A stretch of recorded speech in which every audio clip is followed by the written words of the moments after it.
It's my great honor to moderate this session with 4 distinguished panelists talking about Asia and the new multilateralism. I'm not going to spend time to introduce specific speakers. You can read their impressive bio and CV on the individual websites. I'm going to jump on to ask the first question to Professor Davis from Harvard. So my question is, it is widely perceived that, multilateralism has been mostly shaped or driven or influenced by government in the West. In the past decade or so, we have seen China to be more engaged in driving multilateralism, trying to be more active in influencing or talking about at least the so-called New World Order. But when we look at Asia in general, we have 3.2 billion people living in other Asian countries outside of China. So what do you think that the rest of Asia can contribute to the New World Order? And how can Asian governments act together to tackle some of the pressing global challenges, such as trade disruption, economic recovery from the pandemic, or even climate changes? Thank you very much. It's a great honor to be a part of this event. And it's certainly a moment when we do need to think about new ways to form cooperation. I'm optimistic that Asia's contribution will improve multilateralism. And I realize there are some who worry that there will be rivalry as China gains influence and wants to establish its own institutions, whether the Shanghai Cooperation Organization or the Asia Investment Infrastructure Bank or One Belt and One Road initiative. But for projects so important as development, there can't really be too many players, so long as they coordinate and continue to pursue common goals.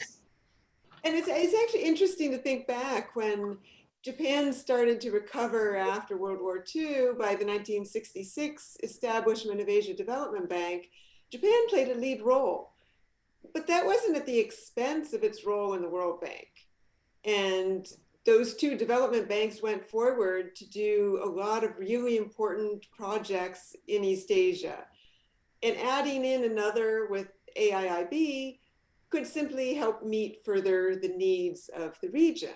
And it does appear that China and its leadership is trying to model the activities on existing multilateral institutions. So I think there could be room for more participation from East Asia, just strengthening the overall input for cooperation. At the same time, when I think about what has East Asia gained from multilateralism, we have to think about trade. I mean, the East Asian export-led development model that worked so well for Japan, Korea, Singapore, Hong Kong, and China has really depended on the open trade regime that kept markets opened, that helped them to navigate trade disputes. And it seems like right now, the World Trade Organization desperately needs reform. And I'd like to see the initiative coming from East Asian countries, if anything, a little bit of a payback to multilateralism to try and kickstart some of these WTO reform efforts to keep the trade system open.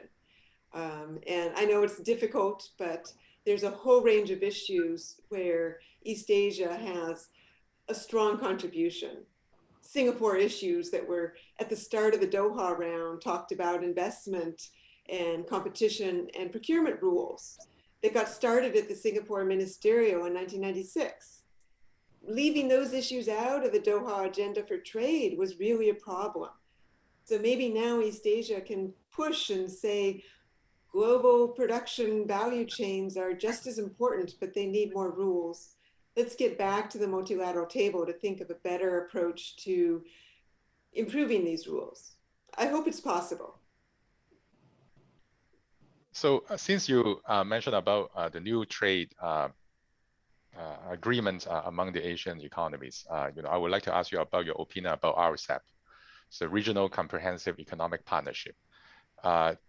Do you think it is some groundbreaking FTA that is going to lead to potentially more multilateral activities within this region, or even influence other countries to engage more in multilateral trade agreements in the near future? Yes, RCEP is now the largest trade agreement. The economies it includes are larger even than the EU. Obviously, it is not as deep an agreement as the European Union as a customs union with complete lowering of tariffs and common decision-making rules. So RCEP is impressive in terms of forming the first trade agreement between Japan, Korea, and China, and helping the countries of ASEAN to harmonize across a lot of different overlapping trade agreements so that the rules of origin are going to be a little simpler for firms to navigate all of those regional production networks. And so I think that the improvement for rules of origin will make it easier for companies doing trade in the region. And there has been some reduction of tariffs in critical areas that is meaningful trade liberalization. Now, certainly it's not seen as the most ambitious trade agreement. And so in that sense, it's not a dramatic step forward. But it does include free flow of data. And it does call that countries should not force data localization, although the exceptions seem rather big on that front. So there are some areas where it is a little more ambitious than previous free trade agreements in the region. So if we look at the possibility that regional trade agreements can create more initiative for liberalization, this one is a positive step forward. Clearly, the challenge is it doesn't include the United States or Europe or India decided not to join.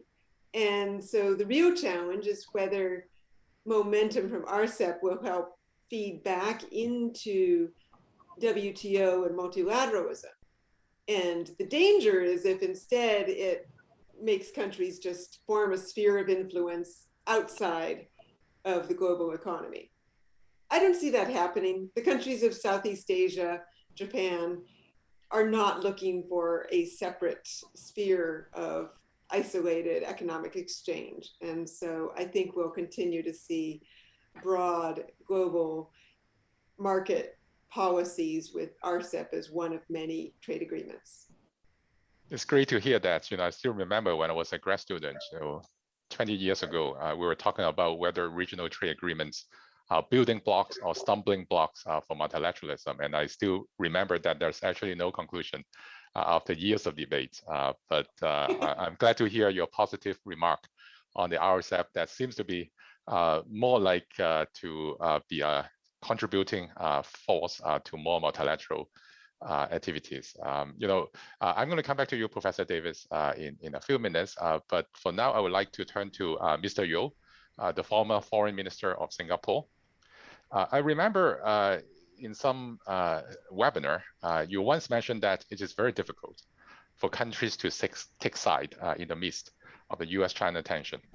And it seems that some of you maybe are already unwillingly doing so.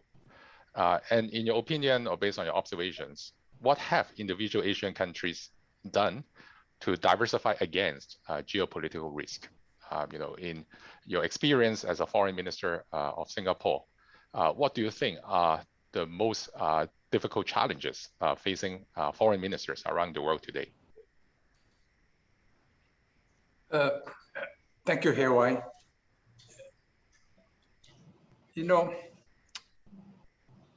The countries of Asia, they want a multilateral system, but one which accommodates a rising China. They don't want this polarization. They are not at all at ease with the increasing pressure being put by the US to somehow confine China. Take ASEAN. Singapore is in the middle of ASEAN, so perhaps this should be my starting point. ASEAN is now the biggest trading partner of China, bigger than the US or Europe, by quite a big margin. And this margin will grow. Every country in Southeast Asia wants a bigger chunk of the China account. But at the same time, they worry that, well, they become too dependent on China, and China will somehow have too much influence on their freedoms.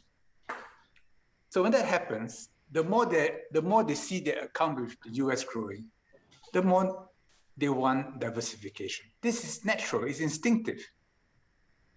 I tell my American friends,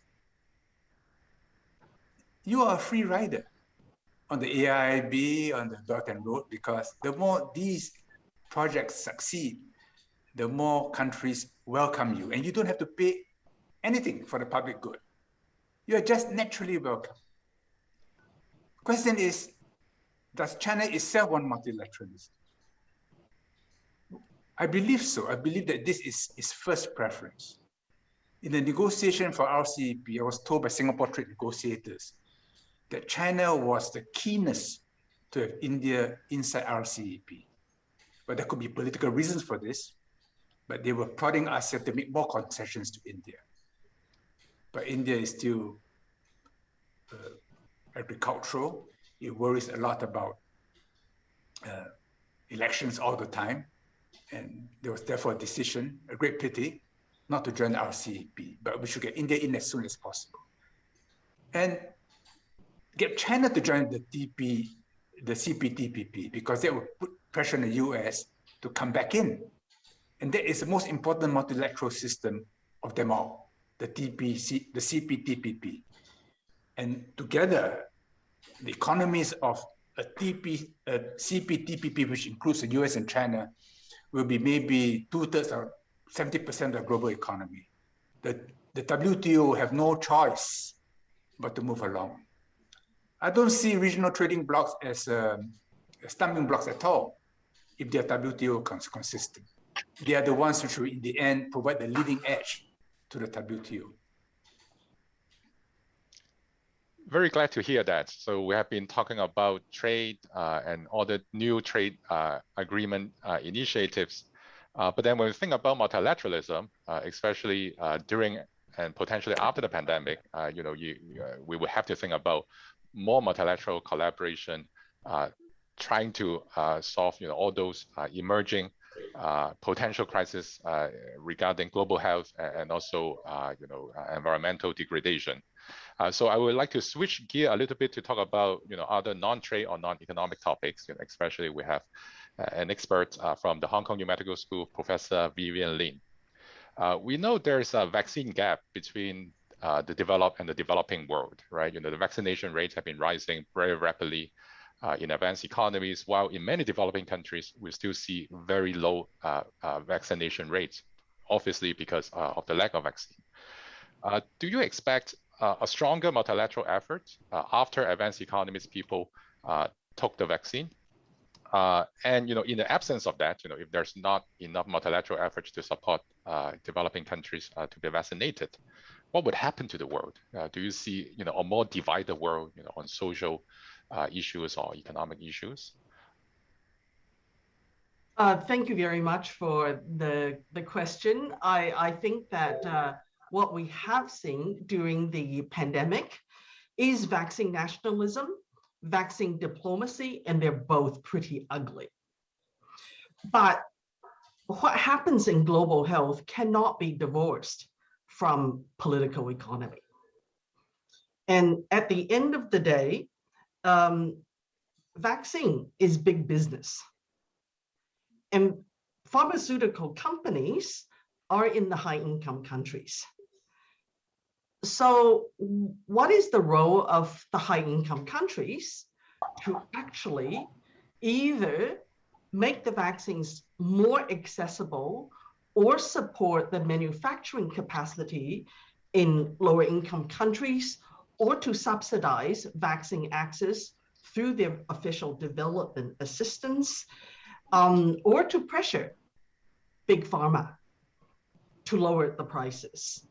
So I think there's a number of things, and we have to say, where is the leadership from the high-income countries? And I think this is really a very, very critical issue. In the absence of that, you also see, of course, other vaccine manufacturers and exporters like India and China and Russia, not quite getting the same profile. So all the vaccine access issue really does become part of the fabric of current geopolitical debates, and their resolution in the future will also depend, I think, on how multilateralism evolves, rather than just rely on WHO to go begging. So on this topic, I'm not a health expert, obviously. What has the WHO do? What has the WHO done? And what other organizations or multilateral efforts that can be done outside the WHO framework? Well, I think the main thing that's really important to recognize is actually the complexity of the global health landscape. And this has really increased over the last 20 years since the advent of the Millennium Development Goals. There was a time, WHO is a technical agency in the UN system. It sets normative standards. It leads on a number of global health issues. It is, in fact, the only place where member states come together. But what we have seen is not only increased investment from the multilateral banks and regional banks, but we have seen a proliferation of public-private partnerships like the Global Fund and Gavi, which is the Global Alliance for Vaccine Initiative, but also a proliferation of philanthropies like the Gates Foundation, Bloomberg, so on, which actually has much more money and less public accountability. So let's be very clear that, in fact, the global health environment was very fractious before the pandemic. And so the question is, as we try to manage the pandemic better, and if we do come out of the pandemic, are we going to see any changes in the global health architecture, or at least how these organizations relate? Because in addition, we also have other UN agencies and international NGOs who are vying for funding from the same donors. So I think the resolution of what that global health architecture is going to look like is going to be challenging. Great. Let me switch another gear, because we are talking about the pandemic, how multilateral effort is needed to solve future health crises, including the ongoing one due to the vaccine gap. But when we talk about the world, another challenge is obviously climate change. So now I would like to turn to Dr. Tiwari, who has been working at the BIS for many years. And I heard that very recently, the BIS has announced the launch of a new Asian Green Bond Fund. It aims to essentially channel global central bank reserves to green projects in the Asia Pacific region. Could you speak more about how it works and what are the mandates for individual countries' central banks? And do we have similar initiatives in other continents, right? This may be the first of its kind in the world. And if it is so, can Asia lead in these initiatives? Yeah, thank you. And thank you for having me here. Just to comment on multilateralism before I move to climate. I think the way the world is structured, the interconnections there are, both trade and financial, there is no alternative to a rules-based multilateral system.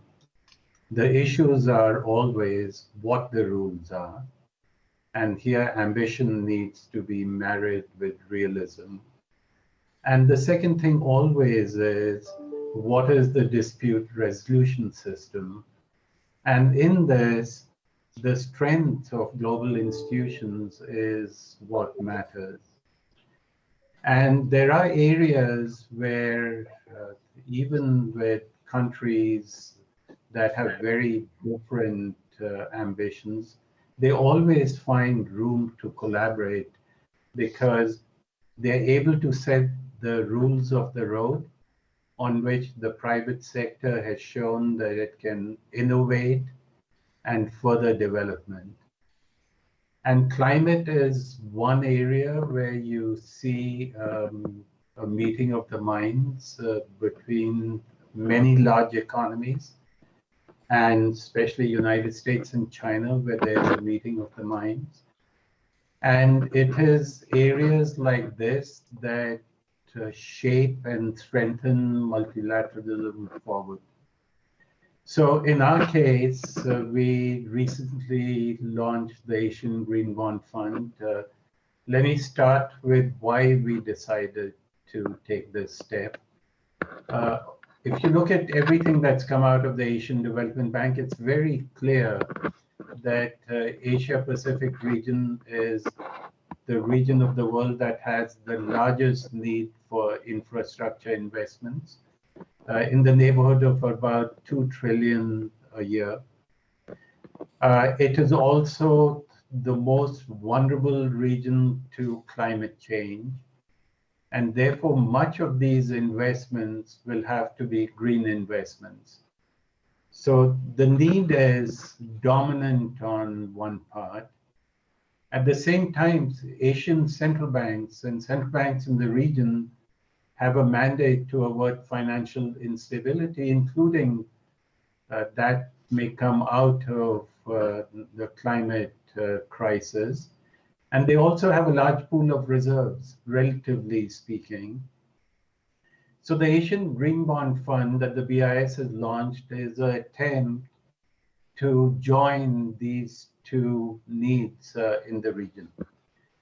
So a bit about the fund. It's designed to provide central banks with the opportunity to invest in high quality projects that are issued by bonds issued by sovereigns, supranationals, and corporations that comply with the strictest of green standards. It has two distinctive features relative to what has been done before. First, it has a much broader group of eligible issuers. For example, it will invest in corporations, including financial firms.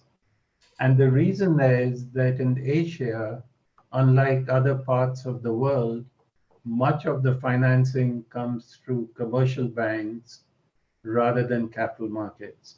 That's a big difference for Asia. So people ask, what specific area of the private sector will benefit from something like this in Asia?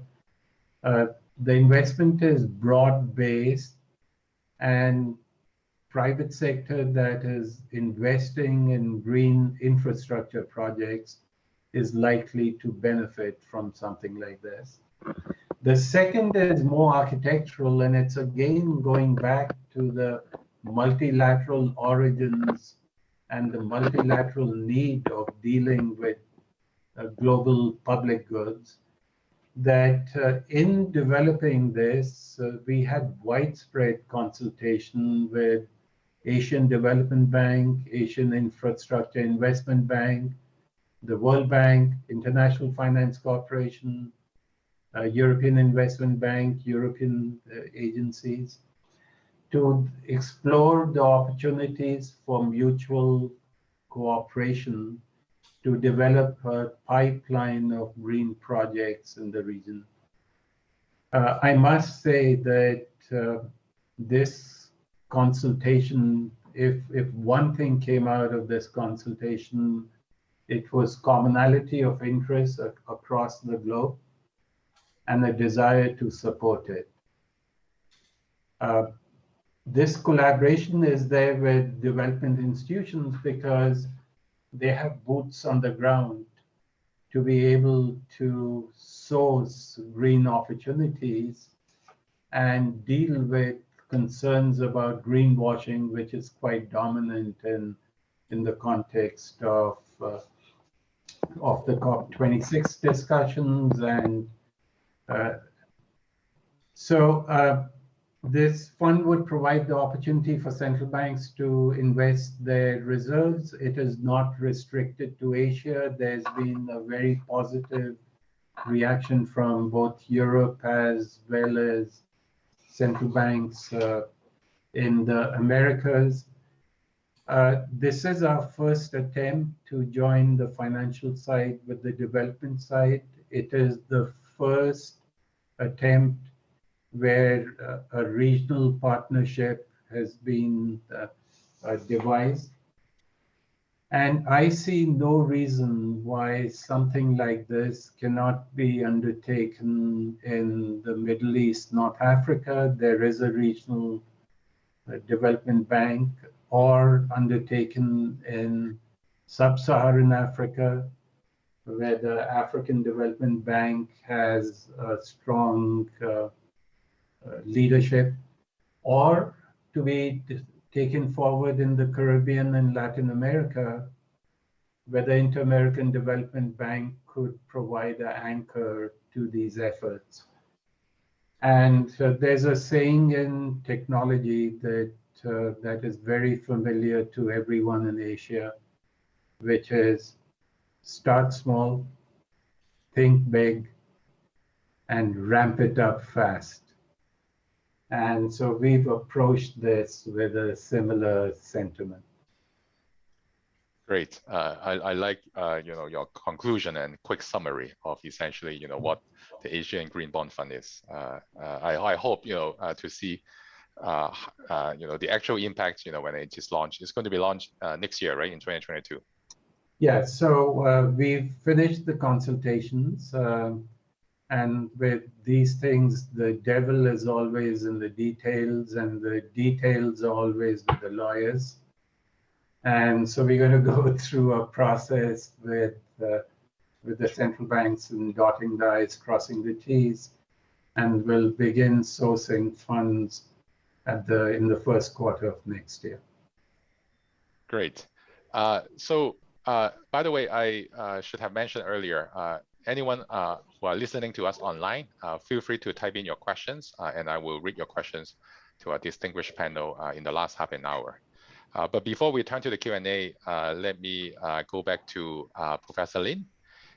So I know you have worked at the WHO as a Director of Health Systems in the Western Pacific Regional Office.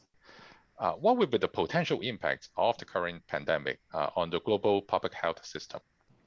Specifically, during the pandemic, during the Trump administration, there has been, I would say, even I wouldn't want to hold my word, but I would say like threats from the U.S. government saying that they're going to disengage with the WHO.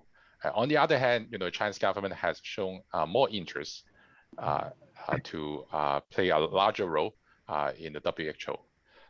Could you speak a little bit more about this? I know you have an article talking about this sort of diverging interest to participate in the global health system by the two superpowers. Look, I think, as I said before, the global health architecture is complex. So when Trump decided to withdraw, it wasn't actually the first time the US had decided to go alone.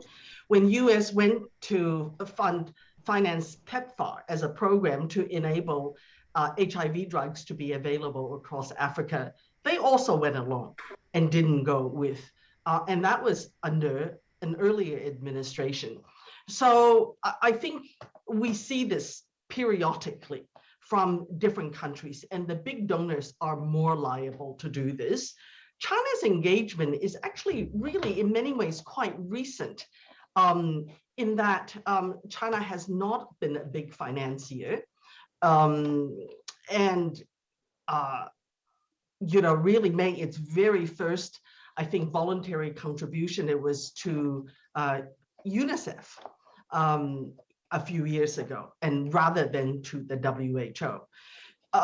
So I think in terms of what will happen at the global level, of course, the donors will continue to jockey for influence, and that's UK, US, Japan, Germany.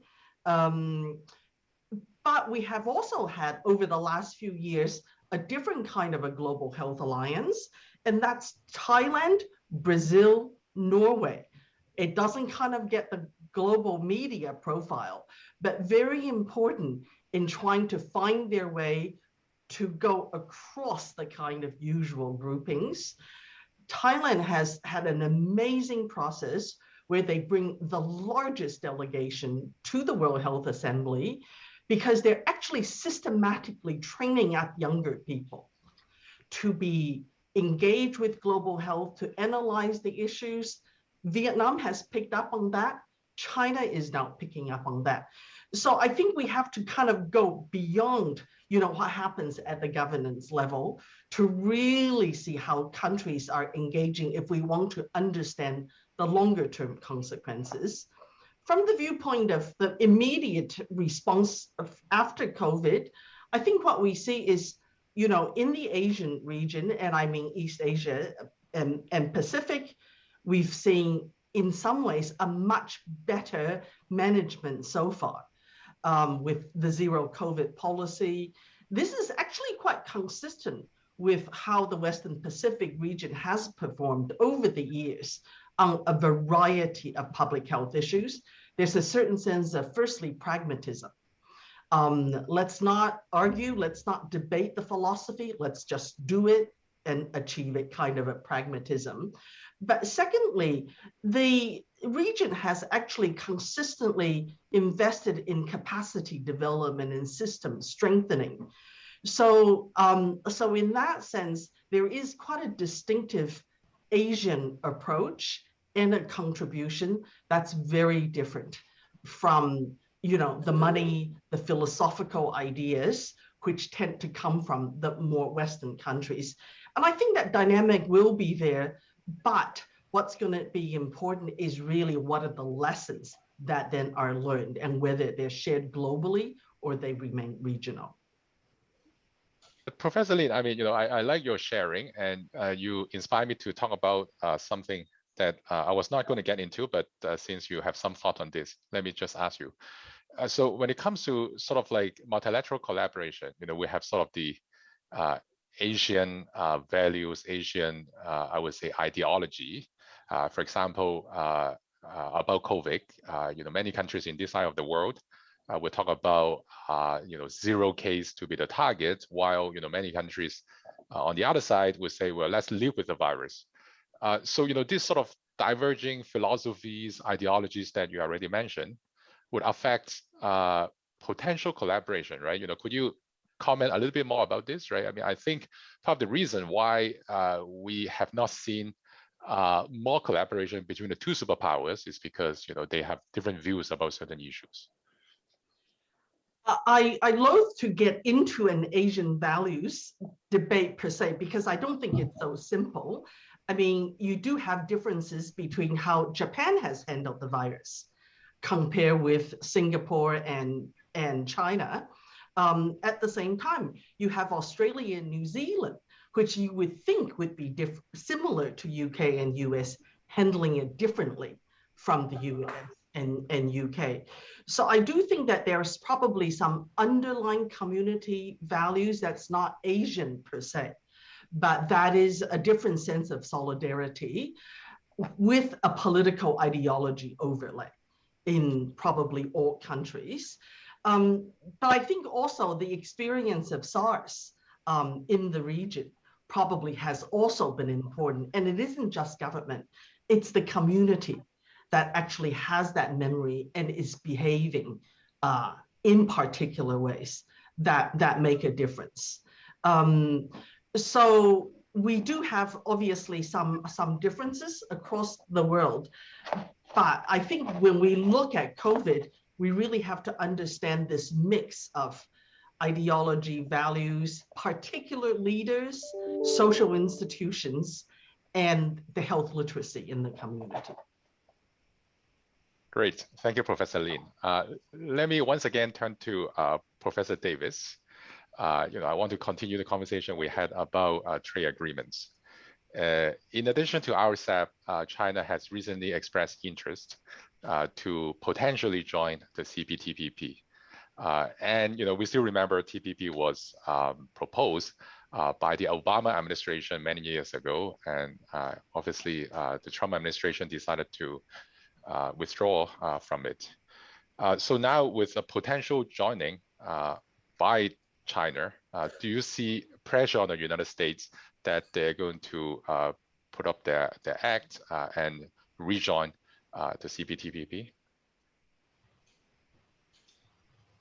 It would be interesting to see if rivalry could bring them together. There is always that possibility.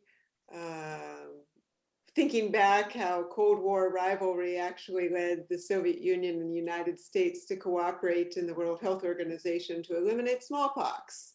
They both wanted to show they were doing more for the world. And certainly now we see China speaking of free trade banner, and maybe the United States will come back to try and hold up its side of this multilateral cooperation. But I'm not optimistic. One of the few things that has brought bipartisan consensus in the United States over the last 6 years has been hostility to the TPP. And so I just don't see it happening. And, it could, certainly China trying to join might be the spark, but it appears right now the Biden administration is talking up APEC as an alternative forum, which is coming up this week. And the US wants to host, and that is a forum that already includes the United States. So I think that the United States is going to be trying to, it's not having a priority on new trade agreements, and to the extent that it will try to restore some kind of trade order, it will be done through bilateral agreements with China, getting back to the phase 2 agreement negotiations, working multilaterally through APEC or with close allies in the Quad or other scenarios. So that leaves the question of what happens to CPTPP if the US is not getting back in. And, I think it is a very important agreement that sets high standards, and those standards are important both for lowering trade barriers at the border, for setting new rules on digital trade, for establishing restraints on fisheries subsidies and labor provisions. So it really is an agreement the US helped to author, even if it did not join. And to see this continue is important. Now, will China joining be possible? And would it be good for the agreement? There actually is some overlap between RCEP and CPTPP, which makes it possible to think that if China did have enough domestic reformers that wanted trying to join a high standard agreement as a positive motivation to lock in reforms, a much better path than responding to Trump or Biden tariffs. That pathway is possible. I think that China could, in an ambitious reform agenda, convince countries it was willing to be more transparent on subsidies, lower tariffs more, open more to investment, try to restrain some of the restrictions on data flow. But it would be a long negotiation, just like China getting into the WTO was a long negotiation. And it will have to be parallel with Taiwan. There is no accident that Taiwan was starting to talk very seriously about trying to join CPTPP. Japanese politicians were coming out in support. There was talk in the United States about trade agreements with Taiwan. And I think China trying to join CPTPP was in part to make sure it was quite clear that Taiwan alone joining would not be a possibility in current foreign affairs in East Asia. The same being said, China alone joining would not be positive either. And so just like the WTO brought Taiwan and China into the agreement at the same time, CPTPP is going to have to try and navigate that dual representation within a one China policy. Great, thank you. Mr. Yo, in your earlier remark, it seems that you think China's potential joining of the CPTPP will speed up the process for the United States to potentially rejoin the CPTPP. Do you have anything to add based on Professor Davis' comments? I agree with Professor Davis that it would take years for China to negotiate admission into the CPTPP. China is not doing it for tactical reasons, although there are tactical benefits in doing so. I think it's come to the conclusion that the CPTPP is good for China's own long-term development. It sets higher standards, and most importantly, it puts disciplines on state-owned enterprises. China can't do away with state-owned enterprises, but China doesn't want its state-owned enterprises to become bloated and soaking up more national resources than necessary. But China will always need state-owned enterprises in times of emergency, like during COVID. So I think from the viewpoint of those of us who are already members of the CPTPP, we should negotiate seriously with China and help bring China in, because it's good for China and good for ourselves. A collateral benefit would be putting inducement on the US to come back to the multilateral system. The current mood in the US is, well, if the multilateral system is good for us, we're in. If it's not, we're out. But that's not true multilateralism. True multilateralism is when you stay in to change it from within. But that's not been the case in the past. And getting a change of mind, of mood, of attitude in the US will take time. I think the US is going through a very challenging internal political struggle, which dominates political thinking within the US establishment. And it's always one election after another. I think right now, the administration is preoccupied about the coming midterms. And there's the possibility of Trump coming back in the next presidential elections. All this hovers over politics in the US. And we can't change the US, but we really want the US to stay in the multilateral system. And the CPTPP will surely grab domestic attention in the US when it seems likely that China will eventually join. Pacific with China in and US out cannot be good for the US. Good. So once again, for the people who are listening online, please feel free to raise your questions. We don't have a lot of time. Take full advantage of this opportunity. So let us now talk about the post-pandemic recovery, if we can. So let me turn to Dr. Tiwari first. So obviously, income inequality has been rising, even before the pandemic, and we would be more concerned about the post-pandemic world, with rising income gaps within countries and also across countries. In your capacity, you probably have seen rising debt levels in the corporate sector as well as in governments. So, what are the risk factors that have been threatening the global economic recovery? And we have seen deglobalization happening almost a decade ago, and the pandemic, up to now at least, seems to accelerate the deglobalization trend. So, with deglobalization and all the economic risk factors, what can multilateral organizations do to alleviate those risks and lower the possibility of another global economic crisis? Thanks. So in this, I'll focus on what is the debate of the day, which is policy normalization in advanced economies, its impact on Asia, and how should we prepare for that, and the role of multilateral institutions in this process. Some of the remarks also pick up on what Mark Tucker and others said in the panel this morning, and so you will find similarities. But before I start, just to remind everyone, the challenge of the last decade has not been too high growth, has not been inflation. In fact, it's been the opposite. It's been low growth and the inability of central banks to get prices up into the target that had differed, that is their mandate. And, from Japan to Europe to other countries, the challenge has been too low prices rather than too high prices.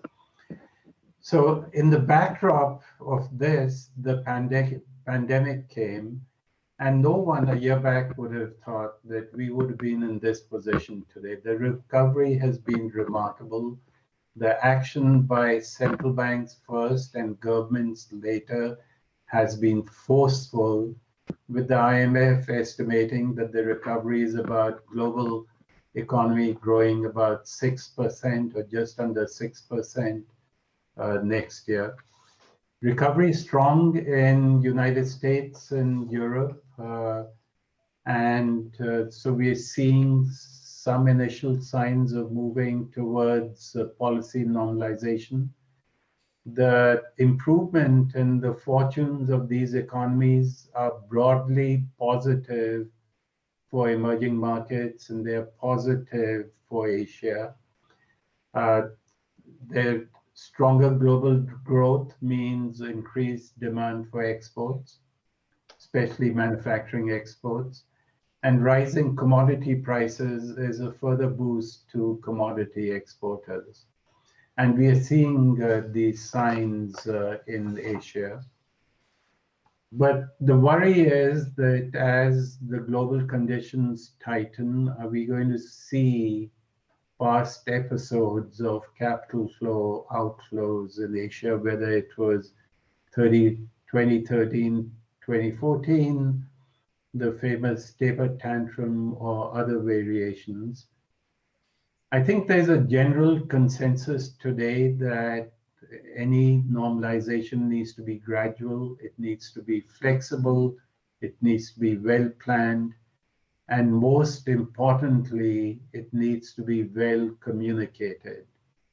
If anything we've learned in the last decade is that clear communication is extremely important. Relative to before, emerging Asia is in a far better place to face tightening global financial conditions than in the past. I will name 5 reasons for it. One, the needs are lower. For example, Asia was running current account deficits before. You are seeing surpluses right now. Second, the tools to fight pressures are stronger, that Asian reserves, buffers in the face of capital flows are significantly higher.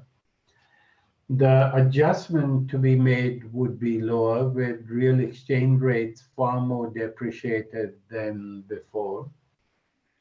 The use of macro and micro prudential policies by central banks and regulatory agencies have made the system more resilient. And above all, I think it's fair to say that the policy frameworks in Asia are much stronger than what they were before. If you saw the move through the global crisis or before, Asia has remained relatively strong and well anchored. That is not to say that there will not be near-term or long-term challenges. The near-term challenges will, of course, be focused on reviving growth in the region and dealing with capital outflows as the global economy, global financial conditions tighten. Over the long term, the policy normalization will need to cope with the legacy from the pandemic. And here you named 2 issues. Higher debt levels is a legacy that will need to be dealt with. And rising inequalities both within and across countries will need to be dealt with. I think we all thought that the role of the markets was to equalize opportunities between people. And the role of democracies or the state was to equalize outcomes. And in some way, the combination of markets and democracies or markets and states were equalization of opportunities and outcomes. And that has not happened. That's another global public good like climate, like pandemics, that has been out of reach. And this will be the next focus. What is the role of global institutions here? I will tell you, through the crisis, an institution like the BRICs was able to provide real-time engagement between the central banks of the world on a regular basis, monthly basis, in exchanging the views on what actions they're likely to take, what challenges other parts of the world are facing, in a very frank and candid manner. And when I saw that, there was no inclination that multilateralism had faded. Very good. So I actually prepared some more questions, but then all of a sudden I realized there are a lot more interesting questions coming in from our online audience. So let me direct the questions to specific panelists. First is for Mr. Yo. Can you, it's actually from my colleague Hao Rees at AGI, and he asked, can you elaborate more on how ASEAN deal with the pressure to choose sides, with the US promoting the Indo-Pacific construct, the Quad, and expanding the Five Eyes and launching AUKUS? ASEAN centrality seems under stress. What are ASEAN's real options to avoid being a spectator to the great power competition, with some rooting for one side or the other, whether publicly or quietly? There's an instinct in ASEAN to stick together in times of crisis. Within ASEAN, some countries are more pro-US, like Singapore, some are more pro-China, like Cambodia. There are historical reasons for this. But as a whole, there is a common instinct that we are better off being neutral. And if we are caught in a bind, then all of us can hide behind a common ASEAN position. And ASEAN has done remarkably well. It's done well not because it's strong, but because it's weak. ASEAN centrality is not based upon ASEAN being a military power, but because it is safe and everybody else can have ASEAN the driver's seat, not because it's a racing driver, but because it will not take ASEAN, the region, in a different direction. And ASEAN has carved out a unique position in the entire Indo-Pacific region. Even the term Indo-Pacific had anti-China connotations when they were mooted, and the way it's being used by the US today. So ASEAN was uncomfortable and set up its own interpretation of what the Indo-Pacific should encompass, what it means, and what it should not mean. So I'm confident that ASEAN has sufficient variable geometry within, sufficient wisdom to be flexible and to adjust to contending forces. If any side pushes ASEAN too hard, you'll find ASEAN leaning to the other side until the pressure lets off. And ASEAN will go back to the middle again. Great, thank you for your sharing, Mr. Yo. The next question from the audience is to Professor Lin. One of our participants asked, the BRICS countries, plus Cuba and Iran, collectively have the R&D, financing, and manufacturing capabilities for supplying much of the developing world with affordable essential medicines and vaccines. Unfortunately, the political dissonance among some of the BRICS member countries hasn't quite allowed this platform to live up to its potential. Could you please share your thoughts on this as a parallel track to advocacy efforts for patents waivers at the WTO and other international forums? You know, in terms of the waiver at the WTO, I mean, that's been going on for now many months with many advocates. There's in principle agreement, but nothing has practically happened to my knowledge, but I don't track the WTO on a day in and day out basis. And I'm not sure why you would necessarily need BRICS as a group, as a platform for advocacy, when there are many different forms of alliances. And indeed, it's not only the advocacy, but countries with the capacity could be just working directly with other countries to help develop that manufacturing capacity. And that may ultimately, in the long run, be the most important thing in a range of different ways to make that happen. Yeah, so I'm not quite sure why the BRICS issue is that important. Very good. So there's one question that has no specific mentioning of which panelists should answer. So I'm just going to read it out loud and see who would like to chime in.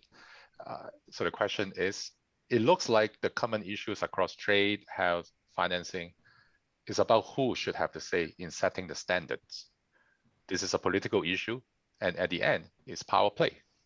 How can civil society contribute to the process to build up multilateralism, which seems to be the direction all speakers agree should go? Who would like to talk about this? Like, how should civil societies contribute to multilateralism, perhaps from the bottom to up direction? I'm happy to have a go in the health sphere in the first instance. I mean, I think it's quite interesting just historically to recognize that WHO as an institution grew up during the Cold War. And in the face of the Cold War and the geopolitics of the time, WHO actually retreated to technical standards as what it does at the core, and did not engage so much with debates about policy norms. And it is really very much civil society.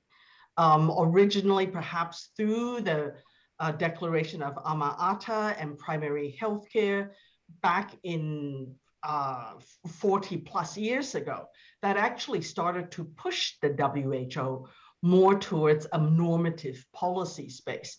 And that continues to be very important in terms of civil society engagement.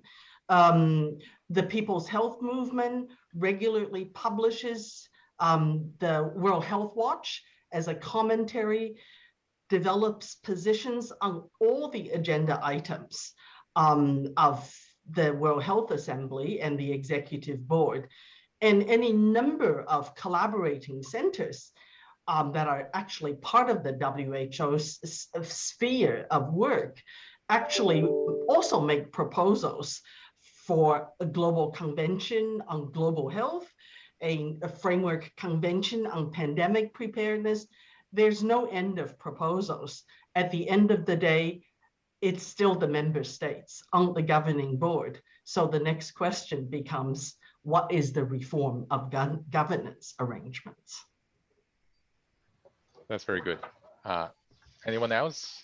I'll take a crack at it, both historical and forward-looking. So I think there are two parts to this question, and the civil society plays a key role in shaping the outcome. The first part is we went through 15 years of globalization, where massive increases in income, reduction in poverty, improvement in living standards. And the way the world moved forward was the market economy also led to a market society, where winner took all and inequality increased, both in the United States and in China. So this is not a system issue. It is what the civil society was comfortable with. And what this did was that countries did not invest adequately in global public goods, which is climate, pandemics, cyber, and the next one is data. They did not invest enough. Now we're seeing signs from civil society that they want to turn in a different direction. And the views of civil society are absolutely dominant in this discussion, that they will be able to change the direction, impact on the rules that will govern a global order, and more importantly, impact on what kind of a system do we embrace that gets us to dispute resolution without the global order grinding to a halt. We've done it before for a decade and a half, when the civil society wanted to go in a certain direction. We can go in a different direction together now. Great, such an optimistic remark. Let me turn to another question. This is for Professor Davis. Do you see Japan's efforts, particularly under Prime Minister Abe, to balance its economic relationship with China with its alliance with the United States as a model for pragmatic foreign policy that fosters multilateral collaboration? In other words, is Tokyo's approach a best practice for the so-called middle powers? I do think Japan has helped to continue a strong relationship with the United States without developing more hostility with China as a counterpart of the partnership with the United States. And so being able to thread the needle between economic dependence and mutual benefit with China and long and deep alliance with the US has certainly been a success. The Abe administration and successor administrations hew closely to. I think the other side of this is, has Japan been able to moderate the US? And, you know, to be the best friend, you're supposed to take away the keys from the drunken driver. And has Japan been able to try and prevent the United States from causing more damage? And I do think there's some areas where Prime Minister Abe clearly tried to be the flag bearer of free trade, pushing even at the G20 summits that yes, there should be endorsements of the WTO. And also on the issues where the United States started to push towards damaging the WTO and the dispute settlement problem of holding up the appellate body, Japan was willing to reach out to Canada, Europe, and push forward negotiations. I don't think Japan alone can do this, but it has helped to be one of the voices in the room. One of the issues here, though, is when the US is pushing against China in direct confrontation, Japan has to follow policy issues of critical national security. And so I don't think it's really correct to say it's playing a middle road. On the key issues of national security, it has taken sides with the United States. On economic security, it has also shown an interest in diversifying from overdependence on China. And there are really sharp concerns about state-owned enterprise, technology expropriation, unfair competition through excessive subsidies, where Japan shares the concerns with China. It just doesn't have the same hostile rhetoric of the United States. And the final point is linking trade to human rights has been really toxic for the United States, bringing in the issues of human rights. And if its other allies were to join on that, it would really set this decoupling of the economy. But I think that Japan at the forefront and other countries have shown some reluctance to go deep on the human rights trade linkage, which forces the United States to face a question of, is it going to go alone on these issues, which would be a high economic cost. And I imagine there will be other countries that will also be trying to keep a low profile on those issues that are red lines for China, while maintaining conversations with the United States, expressing shared values and using other fora as a way to show they're also trying to raise standards in China, but just through diplomacy, not coercion or threats. This is a very interesting point. Staying low profile and continue to engage in conversation with the United States. Mr. Yo, you have something to comment on this, given your observations in ASEAN? Just a short intervention.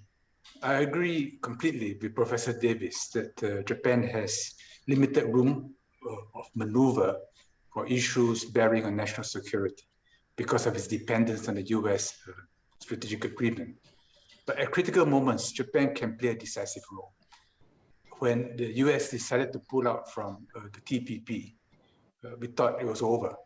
But Premier Abe showed remarkable leadership in pushing the other countries to come to an agreement and establish a CPTPP.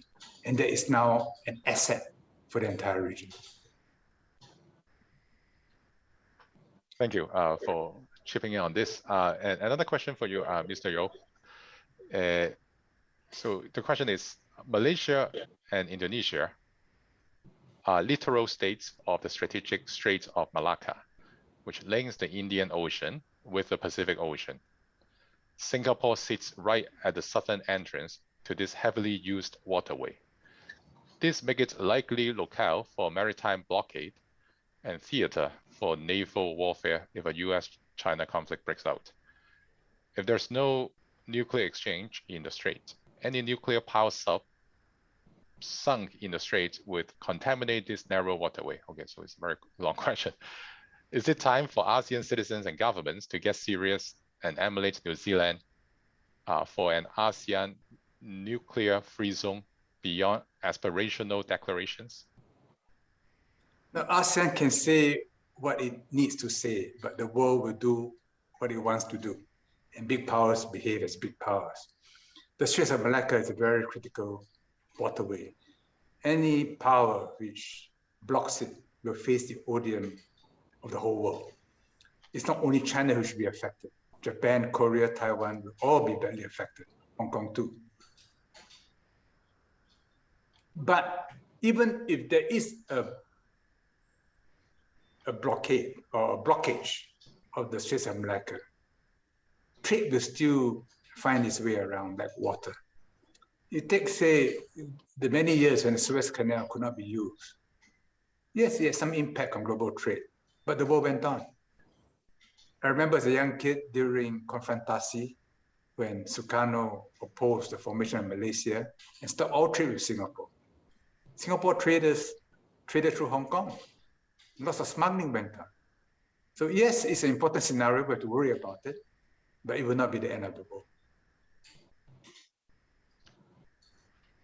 Great. Let me ask the last two questions. I think we should look forward to a brighter future.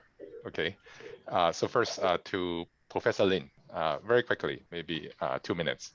What are the key lessons that we learned from the current pandemic, which we didn't learn from previous epidemic like SARS? I guess you already talked about, civil society and, philanthropist efforts, to basically solve this health problem this time. Do you see a silver lining from this pandemic that is going to bring us closer to each other, like what climate change has brought to us? I have to say, some days I'm an optimist and some days I'm a pessimist. If I were to look at the silver lining, I think that we've realized that health is absolutely and completely intertwined with the economy and the society. And we cannot just look for technical solutions in the health system alone, but we actually have to engage all the social institutions. And whether it's for a pandemic or broader health issues. And indeed, if there are some lessons that I hope we will take away. One is the harnessing of the technologies that we've been using, but really transforming to a better health system that can promote greater access and equity, not only for infectious diseases, but a whole range of health outcomes. And secondly, then we can take more universal solutions towards addressing the inequities that we have seen. So that when the next pandemic hits, because there will be another one, we will not see the degree of inequities that we have seen this time. Great, thank you, Professor Lin. Professor Davis, we have seen disruption in the current global economy. Supply chains have been heavily disrupted, by the rising shipping costs and the imbalance trade between North America and Asia. On this, how can multilateral actions to be taken in order to enhance sort of the resilience of the global supply chains? We really need to have a stronger multilateral trade rule system. So WTO reform is a priority. And alongside this is whether to revisit a multilateral investment agreement. 22 years ago, efforts failed due to backlash, thinking multinational companies were the boogeyman. But now we've got a supply chain crisis and a trade war. And there's also an increasing nationalism that leads to excessive screening over investment. All of this may actually come together to lead to some consensus on basic rules. What would be prudential screening of risk for national security over what goods can be open to foreign investment? And we also could see some more consensus on getting a race to the top, going back to the civil society question. Everyone has seen the backlash from globalization that happens if labor standards are not protected. And the environment is fresh on our minds. And so I think there's a little more agreement that if we were to have a new investment agreement, it must include labor and environment as part of this negotiation so that companies can agree on standards. The Global Compact set a voluntary process. Could we deepen this? And that would be a way forward, but it'll be difficult and take a lot more consensus than we see inside of societies today, because I think we, as has been mentioned, there's so much trauma and inequality from the latest downturn. It's difficult to be optimistic about coming together on common rules for tough topics. Great. I think your point echoes with Professor Lin's point, right? The economy and all this, labor rights and environments are intertwined, and there got to be ways that can create a more sustainable environment for everyone. Mr. Yao, before you became the foreign minister, I was told that you were a trade minister for Singapore as well. What do you see as the new normal for international business or tourism when we probably will still have to deal with the current pandemic for a while? When we look back in the future to the end of the 20th century, maybe the early part of the 21st century, we will say at that point, we passed the zenith of unfettered globalization. And after that, it's globalization with increasingly intense localization. I think COVID has accentuated this trend. It is healthy. I think all of us realized that we were traveling too much. A lot of it was unnecessary. But we're discovering our neighborhoods. We're discovering friends because we are more anchored now where we live. It's not necessarily a bad thing. I think it's a good antidote. The world will go on. Maybe that short period of unfettered globalization was an aberration in human history. Thank you. Dr. Tiwari, any last minute comment before I conclude? The only comment is that the next big multilateral national challenge will be in the sphere of data, because data is the new fuel for the global economy. And over the last decade, the consumer footprint has increased significantly, and due to advances in technology, cloud computing, machine learning, deep learning, data has become a valuable commodity. And the central question is, who owns this data? Where should it be shared? Under what conditions is it stored? And who operates a data system? And the conversation on this hasn't begun, and that will be the next challenge. I think all solutions point to a data governance system that consumers control. For example, I don't know about any of my esteemed panelists, but when I subscribe to a service, I scroll down. I don't read the 19 pages. I hit I agree in 15 seconds. And when I do that, I provide a consent ex ante that is broad and sweeping, and I've given my activity away. And that system needs to change. The data consent system needs to be much more granular, and it needs to respect the purpose for which data is being used. There has to be minimal amount shared for that purpose, retained for a limited period of time, and for the use. And I think this will be the next global conversation for the next 5 years. Great. Thank you so much. I learned so much in the last 75 minutes from a public health expert, from a political scientist, from a central banker, from a former foreign minister. This is such a diverse set of knowledge and insight that you all contribute to the panel. And I'm sure together with me, our online audience have learned about what will become the new world order. And I'm very happy to hear there are still a lot of room for optimism, especially about how civil society can actually participate in contributing in shaping the new world order or the new normals. There are rooms outside the existing multilateral organizations that each of us can play in making the world safer, better, more sustainable. And there have been quite a lot of initiatives to enhance the standards for labor, for environment, for health. So I remain very optimistic, and I've become more optimistic compared to an hour ago. Thank you so much, everyone.